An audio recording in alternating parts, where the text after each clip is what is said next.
இன்றைக்கி பார்த்தா தெரியும். இந்த திருட்டு பையனை ஒரே போடா போட்டேன். அது கல்லில் போட்டேன். இங்கே பாருங்கள், பார்த்தா தெரியும். ஃபுல்லாக எவ்வளோ மண் நோண்டி தள்ளி வச்சுக்குது. என் மிளகா செடியில் இருக்கிற மிளகா மொத்தத்தை எப்படி திருடிட்டு போகுதுன்னா, எங்கே காமிக்கிறேன். எங்கே இப்போ இருந்த அந்த திருட்டு போன மிளகா இதெல்லாம் அறுத்து போட்டு வச்சுருந்தேன். எப்படின்னா இந்த மிளகா இருக்கும், ஆனால் இந்த காம்பு, இந்த மிளகா இருக்காது, இந்த காம்பு ஒன்று தான் இருக்கும். அது மாதிரி தான் அறுத்துட்டு போயின்னு இருந்தது. ஆனால் இன்றைக்கி ஒரே போடா போட்டேன். எவ்வளோ கொழுப்பு இருக்குது அதுக்கு. இந்த பாருங்க,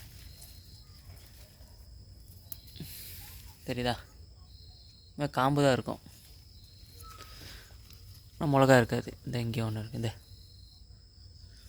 பாருங்க, இங்கே ஒன்று காம்பு தான் இருக்கும், ஆனால் மிளகாவே இருக்காது. தின்னுட்டு போயிடும். அவனை இன்றைக்கி ஒரு அடி காலையிலே போட்டு தள்ளி வச்சு. இங்கே பார்த்தா தெரியும் எவ்வளோ மண்ணு தள்ளி வச்சு பொக்கை வச்சுட்டு இருக்குது. ஓகே, பாய்.